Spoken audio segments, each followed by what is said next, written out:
Movies वे में आपका स्वागत है। दोस्तों, आज हम 2016 की एक suspense thriller movie Don't Breathe की स्टोरी को देखने वाले हैं, जिसकी IMDb रेटिंग है 7.1 आउट ऑफ 10 और रॉटेन टोमेटोज पे 88% फ्रेश। तो चलिए फिर बिना किसी देरी के जानते हैं इस मूवी की स्टोरी के बारे में। मूवी की स्टार्टिंग में हमें दिखाया जाता है कि एक आदमी एक लड़की को बीच रास्ते से घसीटते हुए ले जा रहा है और ये रास्ता एक अबैंडन नेबरहुड का एक पार्ट है जिसमें लोग ना के बराबर रहते थे। इसके बाद सीन चेंज होती है और हमें 3 लोगों की एक ग्रुप को दिखाया जाता है जो कि एक फैंसी घर को अनलॉक करके अंदर आते हैं और उनमें से कोई एक इमीडिएटली घर में लगाई हुई अलार्म सिस्टम को ऑफ कर देता है। इस ग्रुप में थे रॉकी, मनी और एलेक्स। एलेक्स दिखने में सबसे ज्यादा नर्वस होता है और वो रूम के अंदर आते समय बाकी दोनों से कहता है कि रूल के हिसाब से वो लोग कैश और ज्यादा कीमती चीजें नहीं चुराएंगे। वो लोग थोड़ी देर के अंदर ही उस घर से कुछ सामान लेते हैं और मेन डोर का कांच तोड़कर वहां से भाग जाते हैं। उसके बाद वो लोग कार में बात कर रहे होते हैं और यहाँ पर रॉकी कहती है कि वो अगली चोरी के बाद कैलिफोर्निया जाने वाली है। वो एलेक्स को भी अपने साथ जाने के लिए कहती है, लेकिन एलेक्स कहता है कि वो अपने डैड के साथ रहता है और इसीलिए वो जा नहीं पाएगा। दोनों एलेक्स को उसके घर पे ड्रॉप करते हैं और एलेक्स सीधे अपने डैड के स्टडी रूम में जाता है और उस घर की चाबियां रख देता है जिसको उन लोगों ने थोड़ी देर पहले ही लूट कर आए थे। यहाँ से हम जान पाते हैं कि एलेक्स के पिता होम सिक्योरिटी में जॉब करते हैं। खैर, अब हमें मनी नामक पर्सन को दिखाया जाता है जो चुराए हुए सामानों को बेचने के लिए किसी डीलर के पास जाता है, लेकिन उसे ज्यादा पैसा नहीं मिलता और वो उससे आर्ग्यू करने लगता है। लेकिन डीलर उससे कहता है कि अगर तुम्हें पैसा चाहिए तो तुम्हें पैसा ही चुराना चाहिए था, और वो मनी को एक नई रॉबरी के बारे में इंफॉर्मेशन भी देता है। उसके बाद मनी अपने बाकी दोस्तों को इस नई रॉबरी के बारे में बताता है। वो कहता है कि एक घर है जिसमें एक बूढ़ा आदमी अकेले रहता है और ये घर भी एलेक्स के पिता के द्वारा सिक्योर्ड है। साथ ही ये घर एक ऐसी जगह पर मौजूद है जहाँ पर लोग ना के बराबर रहते हैं। लेकिन बाकी दोनों इस रॉबरी में ज्यादा इंटरेस्टेड नहीं होते हैं और तभी मनी कहता है कि असल में उस बूढ़े आदमी की एक बेटी थी और एक दिन वो एक अमीर लड़की की कार से टक्कर होने पे मारी जाती है और इसीलिए उस अमीर लड़की की फैमिली उस आदमी को लगभग 2 करोड़ रुपया देते हैं। ये सुनकर रॉकी इस जॉब को करने के लिए मान जाती है, लेकिन एलेक्स को लगता है इतना ज्यादा पैसा चुराने का परिणाम उसके लिए और उसके पिता के कंपनी के लिए बुरा हो सकता है और इसीलिए वो वहां से चला जाता है। बाद में रॉकी एलेक्स को टेक्स्ट मैसेज करती है और कहती है कि इस आखिरी जॉब को करना उसके लिए बहुत ही जरूरी है और एलेक्स को भी इसमें भाग लेने के लिए वो रिक्वेस्ट करती है। उसके बाद एलेक्स उस घर के साथ उस बूढ़े आदमी के बारे में रिसर्च करने लगता है। खैर, अब हमें रॉकी को दिखाया जाता है जो अपनी फैमिली के साथ होती है और उसकी एक सिस्टर भी थी, लेकिन उसकी मॉम और उनकी नई बॉयफ्रेंड बहुत ही ज्यादा बुरी होती है और इसीलिए रॉकी इस आखिरी चोरी के बाद उसकी सिस्टर को लेकर कैलिफोर्निया जाना चाहती है। वो सिर्फ अपने सिस्टर को इस बुरी फैमिली सिचुएशन से दूर ले जाना चाहती थी। अब एलेक्स, रॉकी और मनी उस जगह के बारे में अच्छे से जानने के लिए वहां पर आते हैं। मनी कार से बाहर निकलता है और एलेक्स और रॉकी कार के अंदर ही रुकते हैं। तभी रॉकी एलेक्स को अपनी चाइल्डहुड के बारे में बताने लगती है और आखिर में एलेक्स कहता है कि वो भी उसके साथ कैलिफोर्निया जाएगा जब ये लास्ट जॉब खत्म हो जाएगी। मनी कार के अंदर आता है और उस जगह के बारे में बाकी दोनों को बताने लगता है कि तभी अचानक एक डॉग रॉकी की विंडो के पास आकर भौंकने लगता है। वहीं पर एक ब्लाइंड बूढ़ा आदमी उस डॉग को बुलाता है और मनी कहता है कि यही उनका टारगेट है जिसको वो लोग लूटने वाले हैं। उन लोगों को तभी पता चलता है कि यह आदमी ब्लाइंड है और एलेक्स मनी से थोड़ा आर्गुमेंट भी करता है क्योंकि वो लोग एक ब्लाइंड लाचार आदमी से चोरी करने जा रहे हैं। अब प्लान के हिसाब से उस रात तीनों उस ब्लाइंड आदमी के घर पे जाते हैं जिसके घर की लाइट्स ऑफ होती है। वो लोग पहले उस डॉग को कुछ खिलाकर बेहोश करते हैं और फ्रंट डोर से एंट्री करने के लिए जाते हैं, लेकिन एलेक्स ने जो चाबी उसकी डैड की कंपनी से लाई थी वो काम नहीं करती और इसीलिए वो लोग अंदर घुसने के लिए दूसरा रास्ता ढूंढने लगते हैं। उन्हें एक स्मॉल विंडो दिखाई देती है जिसमें से सिर्फ रॉकी अंदर जा सकती है। रॉकी उस विंडो से अंदर जाती है और किसी प्रकार अलार्म सिस्टम को एलेक्स द्वारा दी गई एक रिमोट के जरिए ऑफ कर पाती है। वो अंदर से फ्रंट डोर को खोलकर बाकी दोनों को भी अंदर आने देती है और सभी मिलकर उस पैसे को ढूंढने लगते हैं। रॉकी क्लोजेट में ढूंढने लगती है और मनी उस बूढ़े आदमी को बेहोश करने के लिए उसके रूम पे जाता है और देख पाता है कि वो आदमी सो रहा है और साथ ही वहाँ पर उसकी डॉटर की बचपन की कुछ रिकॉर्डेड वीडियोस प्ले हो रही थी। मनी उसके रूम के अंदर गैस फिट करके नीचे चला आता है। तभी वो आदमी भी नींद से जाग जाता है और टीवी ऑफ कर देता है। अब तीनों को नीचे एक लॉक डोर मिलता है और उन्हें लगता है कि उस आदमी ने उस डोर के अंदर ही सारे पैसे को छुपा कर रखा है। मनी कहता है कि अब तक वो आदमी बेहोश हो चुका होगा और इसीलिए वो डोर तोड़ने के लिए एक गन निकालता है और लॉक में शूट कर देता है। एलेक्स मनी को अपने साथ एक गन लाते हुए देखकर शॉक्ड हो जाता है और वो कहता है कि अब वो इस चोरी में भाग नहीं लेगा। वो अपने जूते लेकर वहां से निकल जाता है। मनी और रॉकी डोर को खोल ही रहे थे कि तभी वहां पर वो आदमी पहुंच जाता है। वो आदमी पूछता है कि वहां पर कौन है, लेकिन मनी और रॉकी एकदम साइलेंट होकर वहां पर खड़े रहते हैं। वो आदमी कुछ आवाजें सुनकर मनी की ओर जाने लगता है। मनी उसे डराने लगता है और पास आने में शूट करने का धमकी देता है, लेकिन वो आदमी फिर भी नहीं रुकता और मनी की वॉइस को फॉलो करके उसके पास जाने लगता है। तभी मनी उस आदमी के पास शूट कर देता है, लेकिन फिर भी वो आदमी रुकता नहीं। बाहर एलेक्स को गोली चलने की आवाज सुनाई देती है। वो आदमी किसी प्रकार मनी के हाथ से गन लेता है और उसके सिर में शूट करके उसे वहीं पर ही मार देता है। उस आदमी को पता नहीं था कि घर में मनी के साथ एक लड़की भी मौजूद है और रॉकी धीरे धीरे से क्लोजेट के अंदर छुप जाती है। उधर एलेक्स फिर से घर के अंदर आता है और ऑलमोस्ट उस आदमी से टकराने ही वाला होता है। वो आदमी अब जल्दी से घर के सभी डोर्स और विंडोज को लॉक करने लगता है। एलेक्स बाथरूम में छुप जाता है और रॉकी के साथ मैसेज के जरिए बात करने लगता है। रॉकी एलेक्स को बताती है कि वो कहाँ पर छुपी है और एलेक्स उसे ढूंढते हुए उसके पास जाने लगता है। खैर एलेक्स वहाँ पर पहुँचने से पहले ही वो आदमी क्लोजेट के अंदर आता है और एक फेक वॉल की एक पार्ट को हटाता है जिसके अंदर वो सेफ रखा हुआ था। वो सेफ में कोड एंटर करता है और जान पाता है कि चोर अभी भी पैसे लेने में कामयाब नहीं हो पाए और सेफ को लॉक करके वहाँ से निकल जाता है। लेकिन नीचे से रॉकी ये सब देख पाती है और उसे सेफ की कोड के बारे में भी पता चल जाता है।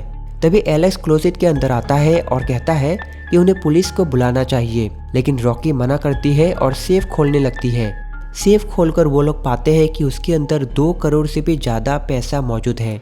वो लोग पैसे लेकर उस दरवाजे से जाने वाले थे जिसको मनी ने शूट करके खोला था। उन्हें लगता था कि उस दरवाजे से होकर वो लोग बेसमेंट तक पहुंच सकते हैं और वहां से बाहर निकल सकते हैं। वो लोग दरवाजे के पास जा ही रहे थे कि तभी वो आदमी उसके अंदर से निकल आता है और मनी की लाश को एक दूसरे रूम में घसीट कर ले जाने लगता है। तभी रॉकी के वजह से फ्लोर में थोड़ा साउंड होता है और वो आदमी चारों तरफ देखने लगता है। कुछ देर बाद वो फिर से लाश को ले जाने लगता है और इसका फायदा उठाते हुए एलेक्स और रॉकी उस दरवाजे से बेसमेंट तक जाने लगते हैं। उस आदमी को तब तक एलेक्स और रॉकी के मौजूदगी के बारे में पता नहीं था, लेकिन जब वो उनके जूतों के बारे में जान पाता है तब वो फौरन सेफ के पास जाता है और वहां में से सारे पैसे गायब पाता है। उधर एलेक्स और रॉकी बेसमेंट में से बाहर निकलने का रास्ता ढूंढ रहे थे कि तभी वो लोग एक लड़की को रस्सी से बंधा हुआ पाते हैं और ये देखकर दोनों हैरान हो जाते हैं। उसके साथ एक बेल को भी बंधा गया था ताकि जब कभी भी वो मूव करेगी तब वो बेल भी रिंग करने लगेगी और इससे उस आदमी को पता चलेगा कि नीचे कुछ हो रहा है। एलेक्स और रॉकी जान पाते हैं कि ये वही अमीर लड़की है जिसकी कार की टक्कर से उस आदमी की बेटी की मौत हुई थी। दोनों उस लड़की को वहां से निकालने का फैसला करते हैं और वहां से बाहर जाने ही वाले होते हैं कि तभी वो आदमी दरवाजे के सामने आ जाता है और गोली चलाने लगता है। लेकिन अनफॉर्चुनेटली गोली जाकर उस अमीर लड़की को लगती है और वो वहीं पर ही मारी जाती है। एलेक्स और रॉकी वहां से भागने लगते हैं और वो आदमी उस लड़की की बॉडी के पास बैठकर रोते हुए कहने लगता है कि उसकी बेबी मर गई। उसके बाद वो आदमी एलेक्स और रॉकी का पीछा करने लगता है और वो बेसमेंट की इलेक्ट्रिसिटी को भी ऑफ कर देता है। अब लाइट्स ना होने के कारण एलेक्स और रॉकी भी उस आदमी की तरह ऑलमोस्ट ब्लाइंड हो चुके थे। वो आदमी एलेक्स को लगभग पकड़ ही लेता है, लेकिन एलेक्स किसी प्रकार वहां से भाग पाता है और दोनों बेसमेंट से निकल के घर के अंदर आ जाते हैं। लेकिन वहीं पर वो डॉग भी था जो कि पूरी तरह से होश में आ चुका था। दोनों भागते हुए सेकंड फ्लोर में जाते हैं और एक रूम के अंदर फंस जाते हैं और वहां पर विंडो से बाहर निकलने का भी रास्ता नहीं था कि तभी दोनों वहां मौजूद वेंटिलेशन को देख पाते हैं। बाहर वो आदमी एक गन लेकर अपनी डॉग के साथ होता है और दरवाजा तोड़ने की कोशिश करने लगता है। एलेक्स रॉकी को जल्दी से वेंटिलेशन से होकर बाहर निकलने का रास्ता ढूंढने देता है और खुद दरवाजे को खोलने से रोकता है। रॉकी वेंटिलेशन के अंदर चली जाती है और तभी वो आदमी दरवाजा तोड़ देता है और वो डॉग एलेक्स पर हमला कर देता है। वो उस रूम की विंडो से गिर जाता है और नीचे फर्स्ट फ्लोर की विंडो में जाकर गिरता है। अब वो डॉग भी वेंटिलेशन के अंदर घुस जाता है और रॉकी को पीछा करने लगता है। रॉकी जल्दी से उस डॉग से पीछा छुड़ाने के लिए एक दूसरी वेंटिलेशन में जाकर गिरती है। उधर उस आदमी को मालूम चलता है कि एलेक्स कहाँ पर गिरा है और वो उसे मारने के लिए गोली चलाने लगता है। विंडो टूट जाती है और एलेक्स फर्स्ट फ्लोर में जाकर गिरता है। अब एलेक्स वहां से भागने की कोशिश करता है और एक दूसरे रूम में जाकर छिप जाता है जहां पर बहुत सारे गार्डनिंग टूल्स यानी औजारें रखी हुई थी। साथ ही उस रूम में मनी की लाश को भी रखा गया था। दोनों के बीच हाथापाई होने लगती है और वो आदमी एलेक्स के शरीर में एक गार्डनिंग सीजर्स घुसा देता है और वो वहीं पर ही बेहोश हो जाता है। उधर रॉकी भी होश में आती है और वेंटिलेशन के अंदर से बाहर निकलने का रास्ता ढूंढने लगती है। उसे दो रास्ता दिखाई देती है जिसमें से एक घर के अंदर ले जाती है और एक घर के बाहर। वो बाहर जाने वाले वेंटिलेशन को खोलने की कोशिश करने लगती है कि तभी वो आदमी दूसरे रास्ते से रॉकी को पकड़ लेता है और घर के अंदर ले आता है। उसके बाद हमें दिखाया जाता है कि रॉकी बेसमेंट में है और उसी चेम्बर के अंदर उसे बांध कर रखा गया है जिसमें उस अमीर लड़की को कैद करके रखा गया था। रॉकी उस आदमी से कहने लगती है कि वो इन सब के बारे में किसी को भी कुछ नहीं बताएगी और उसे छोड़ देने के लिए रिक्वेस्ट करने लगती है। अब वो आदमी सारी बातें बताने लगता है। वो कहता है कि उसने उस अमीर लड़की को टॉर्चर करने के लिए या पनिशमेंट देने के लिए वहां पर कैद नहीं किया था। उसके हिसाब से क्योंकि उस अमीर लड़की ने उस आदमी से अपनी बेटी को छीना है, इसीलिए उसे रिटर्न में एक बच्चा देना होगा। उसने उस लड़की को कैद करके रखा था क्योंकि वो लड़की उस आदमी के द्वारा प्रेग्नेंट थी और एक बच्चा देने वाली थी। अब ये साइको ब्लाइंड मैन कहने लगता है कि क्योंकि रॉकी की वजह से उस लड़की की मौत हुई है, इसीलिए अब रॉकी को उसके लिए एक बच्चा जन्म देना होगा। उधर एलेक्स होश में आता है और हम देख पाते हैं कि वो सीजर्स एलेक्स के बॉडी में ना लगकर मनी के बॉडी में लगी थी। वो वहां से उठता है और उस डॉग को ट्रिक करके एक रूम के अंदर लॉक कर देता है और फ्रंट डोर को भी अनलॉक कर देता है। अब बेसमेंट में वो आदमी रॉकी से कहने लगता है कि अब रॉकी को एक बच्चा जन्म देना होगा और कहता है कि वो कोई रेपिस्ट नहीं है और इसीलिए वो उसे फोर्स नहीं करेगा। उसके बाद हम देख पाते हैं कि वो कुछ स्पर्म लेकर रॉकी की बॉडी में इंजेक्ट करने के लिए रेडी होता है। तभी एलेक्स वहां पर आता है और उस आदमी पे हमला कर देता है।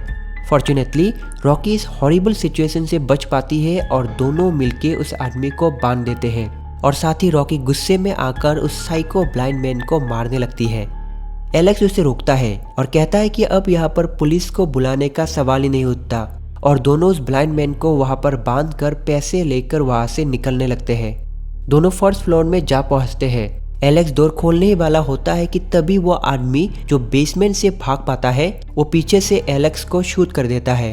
ये देखकर रॉकी वहां से भागने लगती है और तब तक सुबह भी हो चुकी थी। वो आदमी अपने डॉग को रॉकी के पीछे लगा देता है और रॉकी भागते भागते फाइनली मनी की कार तक पहुंच जाती है कि तभी वो डॉग उस पर हमला कर देता है और पैसों का बैग नीचे गिर जाता है। रॉकी गाड़ी के अंदर आकर जान पाती है कि उसके पास गाड़ी की चाबी नहीं है।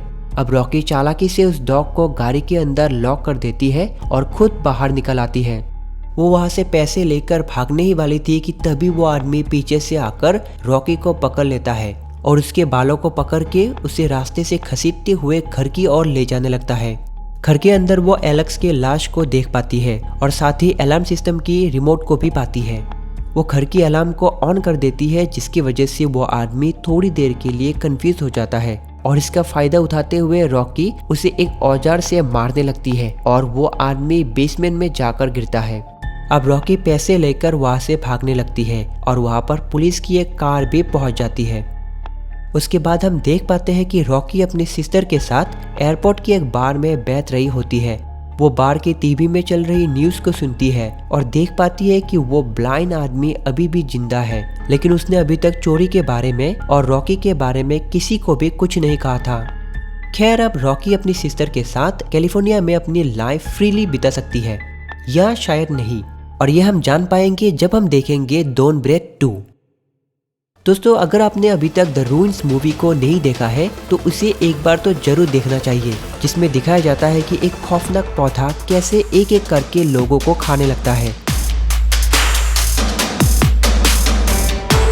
या तो अगर आप हॉरर मूवीज देखना पसंद करते हो तो आप द होस्ट मूवी की स्टोरी को भी देख सकते हो, जहां पर दिखाया जाता है कि कुछ दोस्त मिलकर जूम वीडियो कॉलिंग के जरिए स्पिरिट यानी आत्मा को बुलाने की कोशिश करते हैं, लेकिन एक्सीडेंटली वो लोग किसी डिमोनिक प्रेजेंस को ही इनवाइट कर लेते हैं, जिसके बाद सभी के घर में अजीब व गरीब चीजें होने लगती है। हमारे चैनल से जुड़े रहने के लिए आपको थैंक्स अ लॉट। तो मिलते हैं एक और नई वीडियो में। Till then keep taking deep breaths and thanks for watching.